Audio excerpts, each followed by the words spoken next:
Obviously, as I think one time somebody called me and Bobby Eaton and a few other people the classic hangers-on. You went to the matches pretty much regularly from that point on. Every Friday night. But how did you eventually beg, borrow, or steal your way into ringside and start getting a chance to do the stooge work, which was the entree in those days to anybody getting a job in the wrestling business? Paul Bosch got his mail at 9:30 in the morning, like clockwork. Paul would come into the office. Paul came out of his office at 9:30 to see if the mail was there.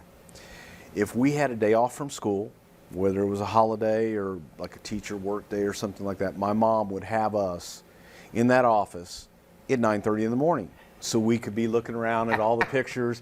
And then Paul would come out, to get the mail. Hey, Paul Bosch, hey, how are you doing? And he would take us back and let us see what you couldn't see when you walked into the office. It was like a museum. And by the way, what was the address of that office? 1919 Caroline. Well, at Pierce. At the corner of Pierce. That was the new office. The old office was at 2022 San Jacinto on the corner of Gray. And that was the first one we went to. And the thing about it was the way the office was situated, it was like a museum with pictures all around. Yeah.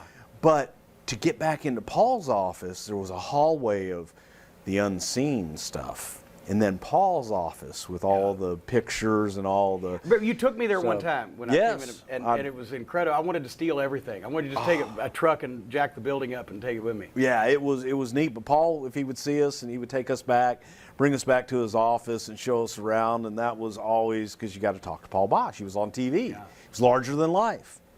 Well, Paul was the face of Houston wrestling because of the years that he was on television, even before he was promoter.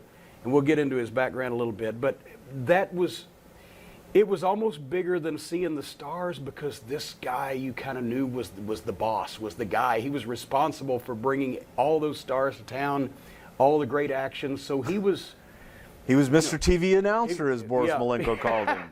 Mr. TV announcer. Which Ernie Ladd stole when he went to AWA and Indiana and everything. Mr. TV announcer. Yep, exactly. So you hung around the office, and finally there was something to be done. Tom was 4 years older than me, and Tom was taking pictures in high school. So Tom asked if he could take pictures at ringside, and Paul let him take pictures at ringside. Tom did a real good job, and Paul started asking Tom, let me see some of your pictures, and he would use some of them for the program. Which for a 14-year-old kid, that was big time. I can't imagine what that would feel like. Yeah. Well, exactly. So, in Apter and Napolitano and what was the guy in Melby? Norm Keitzer and Jim Melby. Yes. They were using some of his stuff. So Paul was like, let me see your work. And Paul was using it. So Tom got to take pictures at ringside. They needed somebody to sell posters one night, and they got about 5 or 6 kids together, gave us 4 posters each. So go out and sell these, you get a quarter poster. So I go up in the stands, I sell my 4, I run right back down, I get some more, I go up, sell them, come back down, I get some more, I go back up, sell them, come back down. I end up making $12 that night. The other kids end up selling like 1 each, if that. Yeah. So then the next week they go, hey kid, you want to sell posters? Like, hell yeah. I'm 10 years old, you make $12. That's big money when you're 10 years old. Yeah, especially in the early 70s. Yes. So started selling posters at ringside and doing that. They did a television show. Tom was the assistant director of the television show. When he got older, he moved on, wanted to be a wrestler, do different things. I took over that spot as the assistant director of the TV show. Imagine being 12 years old and I'm timing out the TV show. Which is basically was wearing the headset. Giving cues. And giving time cues and writing things down on a piece of paper. Right. And 50 years later, I'm not going to make you that old. 40 years at least, you pretty much doing the same thing. Only now there's a lot more members of the crew and there's a lot more equipment involved. And it was crazy, but then I was 14 years old, first time I ever was ring announcer in the Sam Houston Coliseum. And wearing corduroy pants and a Hobie surf shirt.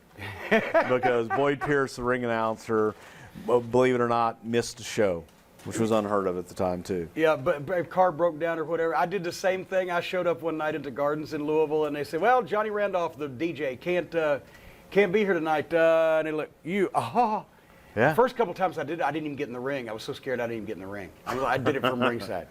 I asked everybody to stand for the playing of our national anthem. And then the first match was Toru Tanaka introducing from Yokohama, Japan. From Yokohama, Japan! Yeah. And Superstar Billy Graham called me a punk kid, and it was a wonderful night. I'll never forget it.